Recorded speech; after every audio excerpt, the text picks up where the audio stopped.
资源是我们的宝岛南方枣的枣园，这位就是我们的园主潘先生，你好。你好，能不能介绍一下我们南方枣宝岛南方枣，它主要是什么样的品种？它主要还是一个蜜枣的品系。那它因为栽种的地区是比较优势啊，高速地区是水源水质的保护区，所以它相对水质是清澈的，而且没有这个污染，没有工厂的污染，而且没有畜牧业，完全只有农业，所以它在地理上的优势就比其他地方都还来得好。而且高速这个地区，它本身就是这个地方日夜温差也大。所以相对的，它的品质比较稳定。那我们现在看到的这个枣子是有分品种吗？有，这是中叶蜜枣。中叶蜜枣它跟一般的蜜枣有不一样的地方吗？没有什么不一样的地方，完全是在于自己本身的栽培技术跟肥培的管理。对。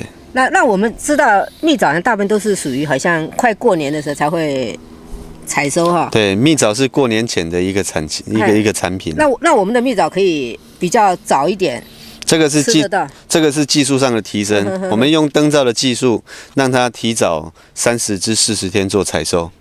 对。那采收出来还是跟那个自然的采收期是一样的效果。尽量让它维持稳定，我们只是尽量要让它维持稳定，就是说不能差别太大。对，最好不要有差别。最好不要有差别。那我们这一片大概是有占地多少？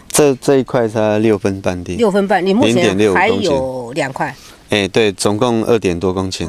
就是有2点多公顷，就是哇，那讲起来全部种蜜枣，那你如果采收的话，大概要采几天？全部采收期，今年它70天的采收期。今年70天，就是要采2个多月。对，2个多月。那像我们这个，你说可以提早，就是用灯罩。对，用灯罩的技术，用肥料的管理，让它提早开花，提早结果。那我们大概可以什么时候可以吃得到？那月中就可以开始采。这个月的月中，就是比一般的话，大概提早1个月。提早1个月，对，提早1个月尝鲜。那你好像我看你蛮年轻的，你做这个做很久了吗？今年第5年，今年是第5年。为什么会想到说？回来务农嘛，其实回来务农其实还是蛮快乐的，因为我之前也是在高雄开饭馆对，开餐饮。哇，那大厨现在来做务农，也不是大厨啦，就开个饭馆自己开当老板这样子。对。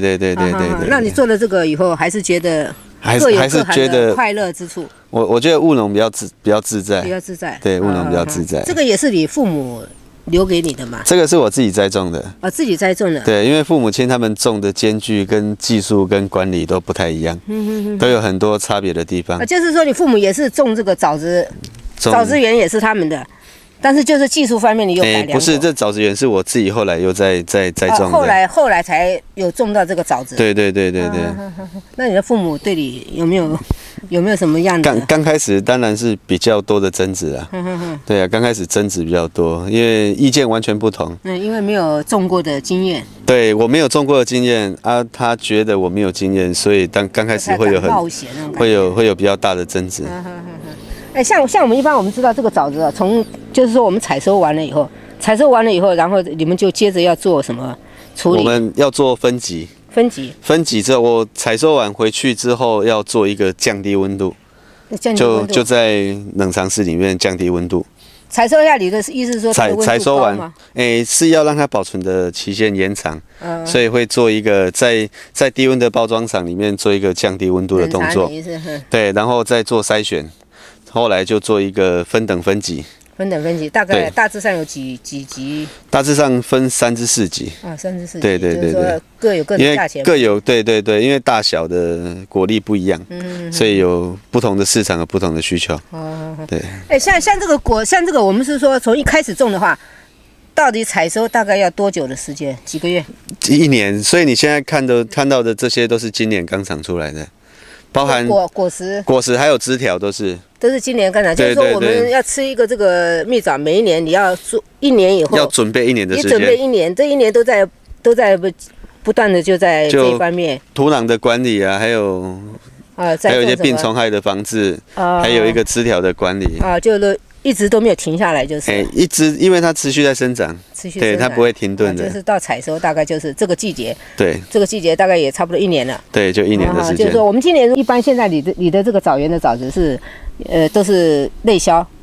都内销比较多，销国内，直销的市场比较大啊。那你是怎么销售？人家来跟你预约？网络上可以预购，网络搜寻宝岛南方枣，对，我们有自己的网站，就是网络上打这几个字，对啊，我们就 Google 一下就有了。就是说可以跟你预约电话。电话的话是0918761281，这是我个人的手机。